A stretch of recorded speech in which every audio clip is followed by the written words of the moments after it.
नमस्कार, मैं हूं मनोज वर्मा और आप देख रहे हैं अटेंशन।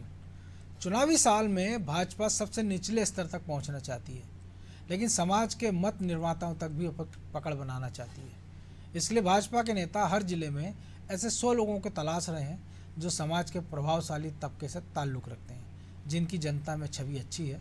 और इस तरह से भाजपा की योजना समाज के ताकतवर तबके से भी जुड़ने की है।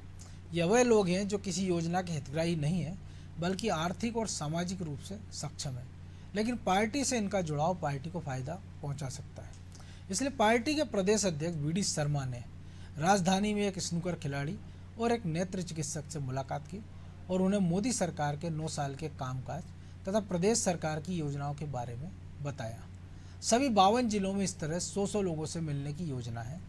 30,000 से ज़्यादा विशिष्ट परिवारों से भी भाजपा के नेता और कार्यकर्ता मुलाकात करेंगे। मोदी के 9 साल पूरे होने पर चलाया जा रहा यह अभियान विधानसभा चुनाव में भी काम आएगा। क्या इस अभियान से भाजपा अतिरिक्त फायदा लेने में कामयाब होगी?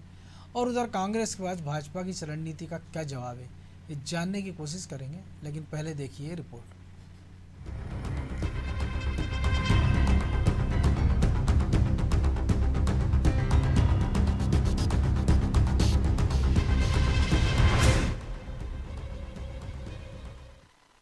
चुनावी वर्ष में अब भारतीय जनता पार्टी एक तरफ तो उन हितग्राहियों तक पहुंचना चाहती है जिन्हें विभिन्न योजनाओं का लाभ मिला, वहीं दूसरी तरफ हर जिले में ऐसे 100 प्रभावशाली लोगों को जोड़ना चाहती है जो गैर राजनीतिक हैं लेकिन समाज के मत निर्माता हैं।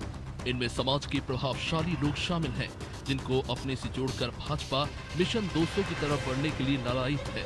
2 दिन पहले ही इस अभियान के प्रदेश अध्यक्ष विष्णुदत्त शर्मा एक अंतर्राष्ट्रीय स्नूकर खिलाड़ी और एक डॉक्टर के यहाँ पहुंचे। 30 जून तक चलने वाले इस अभियान में सभी मोर्चा टीम और विभागों को लगाया गया है। अभियान को सघन रूप से 64,000 बूथ पर चलाया जाएगा। प्रदेश के 38 लाख कार्यकर्ता इसमें शामिल होंगे। 29 लोकसभा में इस दौरान सभाओं का आयोजन किया जाएगा। 30,000 से अधिक विशिष्ट परिवारों से संपर्क भी स्थापित किया जाएगा। ये अभियान प्रधानमंत्री मोदी के 9 साल की जश्न की तरह हो रहा है, लेकिन इसके बहाने भाजपा अपने चुनावी मंसूबों को पूरा करेगी। इस बारे में बात करते हुए भाजपा के प्रवक्ता नरेंद्र सलूजा ने इसे चुनावी राजनीति से जोड़ने की जगह मोदी के 9 वर्ष से जुड़ा हुआ अभियान बताया। चुनावी राजनीति से जोड़ना गलत होगा, क्योंकि अभी प्रधानमंत्री नरेंद्र मोदी जी के 9 वर्ष के कार्यकाल का जो 1 माह का अवसर चल रहा है। बात करें तो 30 मई से 30 जून तक जो लगातार सतत कार्यक्रम होना, उसमें भी एक कार्यक्रम ये भी है महाजनसंपर्क अभियान, जिसके तहत हम विशेष परिवारों से, प्रभावी परिवारों से संपर्क करेंगे। उनके सामने अपनी जो सरकार की योजनाएं उनको रखेंगे उनके सामने। और इसी तारतम्य में हमारे प्रदेश अध्यक्ष जी भी हमारे भोपाल के नेत्र रोग विशेषज्ञ और उनके विशिष्ट परिवारों के घर गए हैं। और निश्चित तौर पे जो प्रतिसाद मिला है, जिस प्रकार से उन्होंने नरेंद्र मोदी जी के कामों पर मोहर लगाई है और क्यों नरेंद्र मोदी जी जन जन के चहेते उन्होंने बताया, तो निश्चित तौर पे एक जो जन जन के नेता है मोदी जी, जिस प्रकार से देश भर में विश्व भर के लोगों का समर्थन प्राप्त होता है, तो महा जनसंपर्क अभियान के माध्यम से लोगों के घर घर पहुँचने का जो अभियान है, यह सतत पूरे 1 माह तक चलेगा। भाजपा के अभियान पर टिप्पणी करते हुए कांग्रेस प्रवक्ता स्वदेश शर्मा का कहना है कि विकास यात्रा में 160 जगह भाजपा नेताओं का विरोध हुआ था। Bharatiya Janata party miss call वाली पार्टी है, जमीनी हकीकत इससे बिल्कुल इतर है। वो इतर कैसे है? इन्होंने अपनी विकास यात्रा निकाली, 160 विधानसभाओं में इनके प्रतिनिधियों को जनता ने खदेड़ दिया। ये मीडिया में भी दिखा, सोशल मीडिया में दिखा, अखबारों में भी छपा। इनके सर्वे में भी ये आ गया कि ये 60-70 सीटों से ज़्यादा जीत नहीं पा रहे हैं। तो ये सब तरह के हथकंडे अपना रहे हैं, सब तरह के प्रयास कर रहे हैं, लेकिन इन्हें ये पता होना चाहिए मंडलम सेक्टर से लेकर के जिला अध्यक्ष, ब्लॉक अध्यक्ष, सारे लोग हमारी ज़मीन पर काम कर रहे हैं। और हमारी जो तैयारी है, वो तैयारी इतनी ज़बरदस्त है माननीय कमलनाथ जी के नेतृत्व में कि माननीय कमलनाथ जी को 99% जनता मुख्यमंत्री के रूप में देखना चाहती है। तो उनका वोट सिर्फ कमलनाथ जी पर पड़ेगा, कमलनाथ जी के लिए पड़ेगा, मध्य प्रदेश के विकास के लिए पड़ेगा, विश्वास के लिए पड़ेगा। ये कुछ भी जतन कर लें, कोई होने वाला नहीं है। इनके बूथ में भी इनका कार्यकर्ता जाने को तैयार नहीं है। भारतीय जनता पार्टी का दावा है कि उसकी विभिन्न योजनाओं के हितग्राहियों की संख्या 5 करोड़ है। ये बड़ी संख्या है और यदि भाजपा के पास इसका लेखा जोखा है तो कांग्रेस के लिए ये एक बड़ी चुनौती साबित हो सकती है। यदि भाजपा हर जिले में 100 प्रभावी लोगों को जोड़ने में सफल रही तो चुनाव से पहले भाजपा की पकड़ एक बड़े वर्ग पर हो जाएगी। ब्यूरो रिपोर्ट, अनादि टीवी।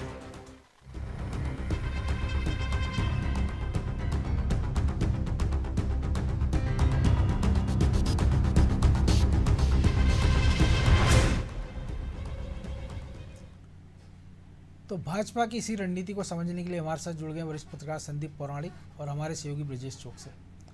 वो स्वागत है संदीप जी। तो एक दौर वो था भाजपा का कि जब पार्टी को निचले तबके या व्यापक पेड़ बनाने थी तो कई सारे सुपरस्टार, फिल्म स्टार, खिलाड़ियों को भी जोड़ने का एक दौर पार्टी ने चलाया था। उसी दौर में हमने देखा शत्रुघ्न सिन्हा, विनोद खन्ना, हेमा मालिनी, धर्मेंद्र, हाल के दिनों में हम बात करें तो सन्नी देओल और तमाम सारे लोग जोड़े हैं। लेकिन इसके साथ ही अगर 100 लोगों को आप जोड़ने की बात कर रहे हैं किसी एक प्रभाव में, तो लग रहा है कि पार्टी का कुछ प्रभाव बढ़ेगा, क्योंकि इनमें से ज़्यादातर लोग ये मानती पार्टी कि ये बीजेपी के समर्थक हैं। तो क्या वो 100 लोग बीजेपी के लिए कोई माहौल बनाने में काम आएंगे, या केवल एक रचनात्मक दृष्टि से उसको देखा जाए कि एक मैसेज देने का खेल है कि पार्टी सब तक जा रही है, निचले तबके के पास भी जा रही है और समाज के जो प्रभावशाली लोग हैं, सक्षम लोग हैं, उन तक भी अपनी बात रख रही है? देखिए, ये दो चीजें होती हैं समाज में। एक होता है फॉलोवर और एक होता है लीडर। बिल्कुल। जिनकी आप बात कर रहे हैं, जिन 100 लोगों को जोड़ने की बात हो रही है, कहीं ना कहीं समाज के लीडर हैं। अगर कोई बड़ा डॉक्टर है तो वो उस फील्ड का एक प्रतिनिधि है। इन लोगों से जब आप जुड़ते हैं और ये लोग वाकई में आपके साथ खड़े हो जाते हैं, तो कहीं ना कहीं आपके पक्ष में माहौल बनाने का एक लाभ तो आपको मिलता है। ये बात सही है कि आमतौर पर ये माना जाता है कि जो पढ़े लिखे लोग हैं, संभ्रांत वर्ग से जुड़े लोग हैं, ये बड़ा वर्ग या जो समाज का एक ऐसा तबका है जो बीजेपी से खुद ब खुद जुड़ा हुआ है। लेकिन जो पहल की आपने बात की है, आप ये मान के चलिए अगर एक जिले में हर फील्ड के 5-5, 10-10 लोग मिला के 100 बड़े प्रतिनिधि खड़े होते हैं और उन लोगों तक आप पहुंचते हैं और वो आपसे कन्विंस हो जाते हैं, आपकी नीतियों से, आपकी पार्टी की नीतियों से, नेतृत्व से कन्विंस होते हैं और वो कहीं ना कहीं पर्दे के पीछे रह के आपके लिए काम करते हैं। तो मुझे लगता है कि कई बार ये चीजें बड़ा असर करती हैं। एक जैसा हमने कई बार सुना है और पढ़ा भी है कि माइक से बोली हुई बात उतना असर नहीं करती है जितना मैन टू मैन कम्युनिकेशन होता है वो ज्यादा असर करता है। बिल्कुल। मुंह बोली हुई बात जो सीधे कान में जाती है वो असर करती है। तो मुझे लगता है कि बीजेपी उस रणनीति पे काम करेगी। एक तरफ आप विभिन्न योजनाओं के जरिए गरीब तक पहुंचिए, कल्याणकारी कार्यक्रम करके अन्य वर्गों तक पहुंचिए, और जो समाज के लीडर हैं जिनका किसी राजनीतिक दल से वास्ता नहीं है, ऐसे लोगों तक आप पहुंच के कहीं ना कहीं उनको अपने से जोड़िए और वो अपरोक्ष रूप से आपकी योजनाओं को, आपकी नीतियों को जनता तक पहुंचाने में मदद करें। इसका एक बड़ा कारण है, जैसे भोपाल में डॉक्टर की बात आई कि वो एक डॉक्टर से मिले वीडीकर में, बिल्कुल, उनके घर गए, डॉक्टर बिंद्रा से। बिंद्रा जी के पास हर रोज कम से कम 200 लोग आते होंगे, 300 लोग। 200-300 लोगों का मतलब है 300 परिवार। एक परिवार में 5 लोग आप मान लीजिए तो 15,000 लोगों तक आपकी बात पहुंच सकती है,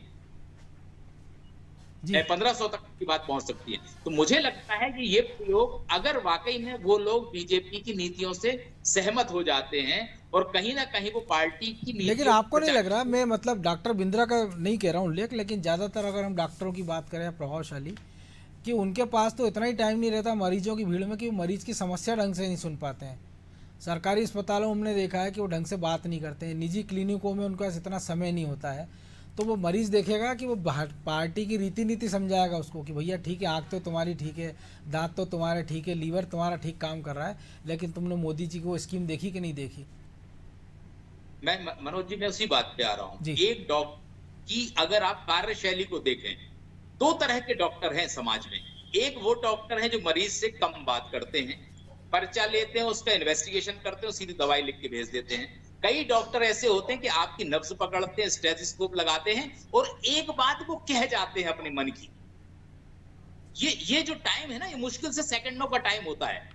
तो वो राजनेता या वो जो प्रतिनिधि है उसकी कार्यशैली कैसी है? आप ये कह सकते हैं कि डॉक्टर के पास टाइम नहीं है, लेकिन उनके पास इतना टाइम सेकंडों का बहुत होता है और उन्हें सिर्फ एक ही लाइन कहनी है अगर वो चाहेंगे तो, कि ये इसकी नीति अच्छी और इसकी नीति खराब है। क्यों भाई, क्या हाल है तुम्हारा? मैंने बहुत से ऐसे डॉक्टर देखे हैं मनोज जी कि वो आपकी नब्ज पकड़ते हैं, स्टेथोस्कोप लगाते हैं, वो ये भी पूछ लेते हैं कि आपके घर में पत्नी क्या करती है, आपके बच्चे क्या करते हैं।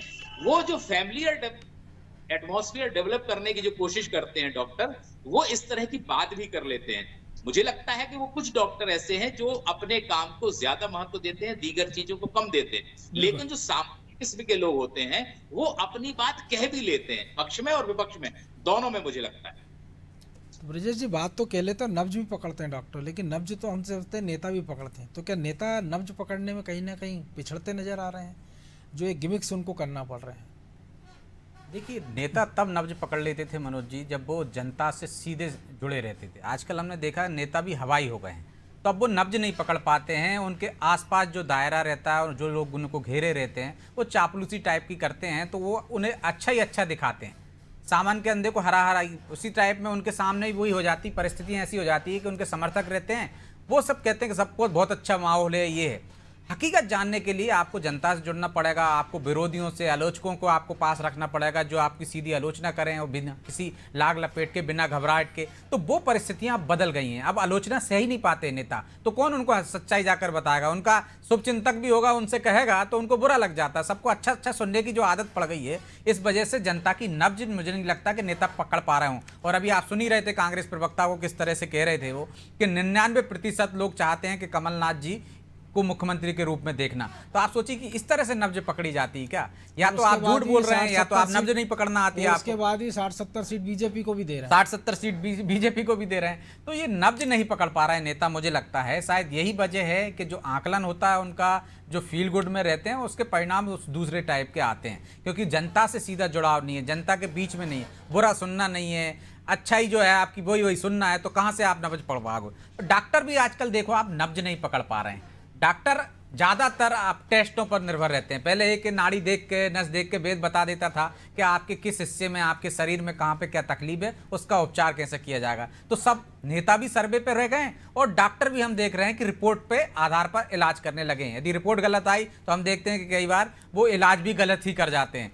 तो उसी आधार पर आप देखिए कि इससे आप असल नब्ज नहीं पकड़ पा रहे। लेकिन जो बात हम कर रहे हैं कि प्रभावशाली लोग हैं, निश्चित तौर पर जो संदीप जी ने भी कहा है कि इनके फॉलोअर्स होते हैं, वो अपने समय से निकाल के जनता के बीच में बैठते हैं, तो इस तमाम तरह की बातें भी होती हैं और उनको समझाना आसान होता है यदि आप उनको अपने फेवर में ले आए, यदि आप अपनी विचारधारा से जोड़ पाए। क्योंकि वो देखिए, आप उसको मूर्ख नहीं बना सकते हो, गरीब जनता की तरह आप उसको प्रलोभन नहीं दे सकते हो ना। उसको आप की विचारधारा पसंद आना चाहिए, आपकी योजनाएं पसंद आना चाहिए, आप कैसा काम कर रहे हैं, आपकी सरकार कैसा काम कर रही है, केंद्र की सरकार कैसा काम कर रही है, मध्य प्रदेश की सरकार या राज्यों की सरकार कैसे काम कर रही है, उसको सब पता है मनोज जी। तो आप उसको गुमराह नहीं कर सकते, आप उसको अपनी बातों में प्रभावित नहीं कर सकते। निश्चित तौर पर आप अपनी विचारधारा के साथ यदि वो जुड़ता है, यदि किसी वजह से वो आपको पसंद भी करता होगा, नापसंद भी करता होगा, तो आप उसके पास जाएंगे तो वो अपनी पसंद नापसंद बताएगा कि ये पार्टी में आपका अच्छा है, ये बुरा है। और आप उसको अपने साथ जोड़ पाए तो वो 4 लोगों को जोड़ेगा, अपने परिवार को भी जोड़ेगा और इससे बहुत प्रभाव भी पड़ता है। जब प्रभावशाली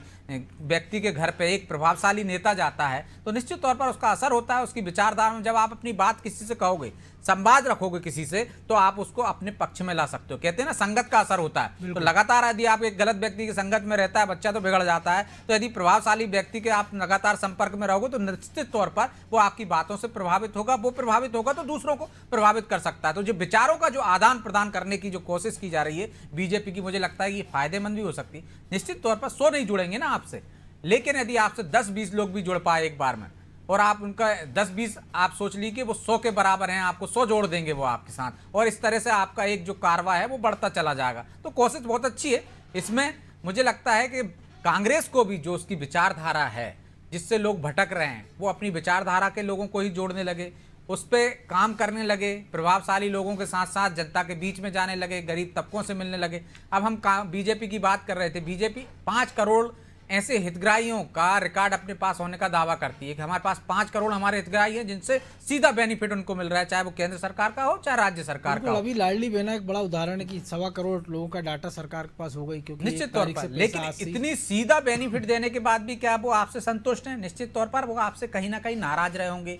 जिन योजनाओं का उनको लाभ मिल रहा होगा उसमें लेट लतीफी हुई होगी, अधिकारियों के चक्कर काटने होंगे, योजना बेहतर होगी आपकी लेकिन उनका काम समय पर नहीं हुआ होगा, उन्हें बहुत सारी परेशानियां हुई होंगी। जब आप वो हितग्राहियों के पास पहुंचते हो और उसकी समस्या सुनते हो तो आपकी वो उसकी आधी नाराजगी आपसे दूर हो जाती है जब आप कहते हो कि नहीं ये समस्या आई थी और इसमें यदि कोई देरी है या कोई है तो कार्रवाई की जाएगी। तो ये जब आश्वासन मिलता है तो वो भी आपसे जुड़ जाता है। लेकिन आप सोचिए कि 5 करोड़ हितग्राही सीधे आपको वोट नहीं दे रहे हैं ना कहीं आपकी खामियां तो होंगी। तो जो संपर्क बनाने की जो शैली है बीजेपी की, चाहे वो हितग्राहियों से संपर्क साधने की हो, चाहे वो प्रभावशाली लोगों से संपर्क साधने की हो, निश्चित तौर पर ये कारगर होती है और इसका कुछ ना कुछ तो असर होगा जो अपनी वोट बैंक को बढ़ाने में वो जो लक्ष्य लेकर चल रही है 51% का, तो कुछ तो इजाफा कर पाएगी। तो ये उसके लिए चुनाव में फायदेमंद होगा। उसकी एंटी इनकम्बेंसी रोक सकती है, क्योंकि ये लोग यदि प्रभाव में आए, उनकी बात से संतुष्ट हुए, तो जो वो सरकार की जो नाराजगी चीज होगी, उनके मन में होगा कुछ कि सरकार से जो कुछ कमियां होंगी वो उनको दूर कर सकते हैं यदि उनसे बातचीत लगातार होती है। तो यदि वो नाराज हो जाते हैं या नाराज रहते हैं तो निश्चित तौर पर उनकी नाराजगी का फर्क उन लोगों से प्रभावित होते हैं जो उनके फॉलोअर्स होते हैं, जिनसे वो चर्चा करते हैं, चाहे वो समाज में चर्चा करते हों, चाहे हम देखें कि बाहर आम लोगों से चर्चा करते हों या अपने वर्ग में चर्चा करते हो, डिस्कशन होता ही होगा। तो वो डिस्कशन में जब कोई चीज़ आएगी उनके संज्ञान में बीजेपी की, तो वो उसको सामने रखेंगे और इस पर विचार मंथन होगा। तो निश्चित तौर पर कुछ लोग तो प्रभावित होंगे कि हाँ ये सही कदम उठाया जा रहा है बीजेपी का, या ये गलत कदम था, इस पर मैंने बीजेपी के नेता से बात की तो उन्होंने इसको संज्ञान में लिया और विचार करने की बात की। तो ये एक संवाद जो है रखा जाएगा, निश्चित तौर पर जो संवाद होगा उससे बीजेपी को फायदा होगा। बिल्कुल। तो संदीप जी, संवाद तो एक सतत प्रक्रिया है और इसका निश्चित तौर पे अच्छे परिणाम निकलते हैं, क्योंकि जब संवादहीनता होती है बहुत सारी चीज़ें बिगड़ जाती है, चाहे वो समाज के प्रभावशाली वर्ग की बात हो या अपनी पार्टी के नेताओं कार्यकर्ताओं की बात हो। लेकिन बीजेपी ने जो कॉन्सेप्ट तैयार किया था पन्ना प्रमुख त्रिदेव वाला, उनके पास भी यही जिम्मा था कि अपने क्षेत्र के तमाम सारे लोग, क्योंकि एक पन्ना प्रमुख के पास अलग अलग लोग हैं, कि उनसे जीवंत संपर्क रखें, संवाद रखें और उनसे चर्चा करते रहें। तो एक तरह से सरकार को, आपको नहीं लगता संगठन को एक फीडबैक भी जुटाना चाहिए कि ठीक है जी, हितग्राही योजनाओं का लाभ उनको नहीं मिल पा रहा हो, लेकिन इस तबके लिए वो कौन सी योजना होना चाहिए जो सरकार नई योजना ला सके, या उन डॉक्टर या बुद्धिजीवी या समाज के अलग अलग लोगों के पास, समाज के अलग अलग वर्ग के छोटे तबके के लोग भी आते हैं। मान लीजिए डॉक्टर के पास कोई गरीब आदमी आ रहा है या किसी उद्योगपति के पास मजदूर किस्म के लोग आ रहे हैं, तो अपनी समस्या भी बताते होंगे, उसको उनके डिस्कशन में चीज़ें निकलती होंगी कि मान लीजिए कोई बताता होगा कि साहब ये आयुष्मान योजना में ये दिक्कतें आती हैं हमको, इसका इम्प्लीमेंट ठीक से नहीं हो रहा है, राशन में ये परेशानी आ रही है, लाडली बहना में ये दिक्कत आ रही है। तो संगठन के लोग संवाद के साथ साथ एक फीडबैक सिस्टम भी ले लें उनसे, दे सकते हैं। जिस तरह कि भाई आप जा रहे हैं, आप अपना बजट बनाते हैं संदीप जी, तो आप तमाम तरह के सभी लोगों से सुझाव लेते हैं, तो यहाँ सुझाव भी आ सकते हैं, शिकायतें भी आ सकती हैं। सही सुझाव है आपका मनोज जी? बिल्कुल बात सही है ब्रजेश जी, मनोज जी। मैं ये बात देखिए, जब कोई नेता मिलने जाता होगा इन विशेष लोगों से, तो दोनों तरह की बात करता हो, मुझे लगता है कि वो अपनी बात भी कहता होगा और उनसे पूछता भी होगा। वन वे कम्युनिकेशन तो होता नहीं होगा कि मैंने अपनी बात कह दी, उनसे कुछ नहीं पूछा। मुझे ये लगता है कि ये एक ऐसा समय है जब आप बड़े वर्ग की समस्याओं को, उसके फीडबैक को इन विशिष्ट लोगों से हासिल भी कर सकते हैं। नहीं, होता क्या है कि जब वो इवेंट में बदल जाता है ना, कि अचानक से खबर आती है कि वो फलाने खिलाड़ी के जा रहे हैं, फिर नेता के यहाँ, फिर मीडिया का हुजूम, कार्यकर्ताओं की फौज, तो आपको लगता है कि कौन उसको सुझाव दे पाता होगा या कौन सुझाव ले पाता होगा। तो बेहतर ये है कि बिना ताम झाम के आए, उसके घर जाएं, चाय पिएं, खाना खाएं, तसल्ली से बात करें, तब तो ये सक्सेस होगा। नहीं, मैं आपकी बात से सहमत हूँ कि आपका इसका एक रोड मैप, जो अपन कहते हैं ना कि रोड मैप आपका तैयार हो, इवेंट में ना बदले हुए। जैसे आपने पन्ना प्रमुख की बात की या तमाम चीजों की बात की, अगर कोई भी राजनीतिक, बीजेपी हो या कोई भी दल हो, अगर वो इतने विशिष्ट लोगों से मिलता है तो मुझे लगता है कि महज औपचारिकता तक वो नहीं होना चाहिए। अगर महज औपचारिकता होगी तो जो आपका लक्ष्य है या जो चीज आप पाना चाहते हैं वो आपको बहुत आसानी से नहीं मिलेगी। इसलिए जरूरत इस बात की है कि इसका एक बेहतर तरीके से रोड मैप तैयार हो। क्या हम उस संबंधित व्यक्ति के यहाँ जा रहे हैं तो क्या सिर्फ मिलने जा रहे हैं, या हम उससे अपनी भी बात कहने जा रहे हैं, या उससे उसका फीडबैक लेने जा रहे हैं। ये पार्टी के अंदर क्या है ये तो हम आपको नहीं पता, हमें तो सिर्फ इतना पता है कि वो मिलने जा रहे हैं, 100 लोगों से मिलने का लक्ष्य रखा गया है। तो अब फीडबैक जुटा भी रहे हैं कि नहीं जुटा रहे हैं, इस बारे में जिन योजनाओं की बात कर रहे हैं ना, वो सारी जनता को सब पता है, क्योंकि सोशल मीडिया का दौर है। पार्टी के स्तर पे हो चाहे विरोधियों के स्तर पे हो, कोई उसकी अच्छाई बताएगा, कोई खामी बताएगा, लेकिन सुबह से लेकर रात तक सबको सब पता है कि पार्टी कौन सी योजनाएं चला रही है, हितग्राहियों का फायदा दे रही है। तो ये उस आदमी को बताने से तो फायदा नहीं, तो बेहतर ये है कि उसका फीडबैक ले लिया जाए। मुझे लगता है कि मनोज जी फीडबैक तो लिया ही जाता होगा, संभावना है इस बात की, क्योंकि हम दावे से नहीं कह सकते थे लिया जाता है क्या नहीं लिया जाता है। फीडबैक तो कहीं ना कहीं लिया जा रहा हो कि सरकार की जिन योजनाओं की हम बात कर रहे हैं, इन योजनाओं की जमीनी हकीकत क्या है, उस व्यक्ति से जिससे आप मिलने जा रहे हैं उससे मिलने का नहीं तो मतलब क्या है? क्या सिर्फ आप चाय पीने जा रहे हैं उसके पास, या उसके साथ खड़े होकर फोटो खिंचवाने की कोशिश कर रहे हैं? कहीं ना कहीं आपका लक्ष्य उसमें यह भी होगा। मेरा अपना अनुमान है और मानना है कि राजनीतिक दल या जो प्रतिनिधि जा रहे हैं, जिन लोगों को 100 लोगों से मिलने की जिम्मेदारी है, वो कहीं ना कहीं ये चीज हासिल तो करेंगे ना मनोज जी। नहीं तो इसका आशय क्या है? अगर हम ये कहें कि किसी दौरे पर कोई नेता गया, उसने सभा की और 10 लोगों से मिला, सिर्फ अपनी बात कही, उसके पास कुछ फीडबैक आता है, लोगों से बात करने पे फीडबैक आता है, तो उस आधार पर आपको जमीनी हकीकत का अंदाजा भी लग जाता है। ये तो आने वाले समय में पता चलेगा, अभी तो शुरुआत है।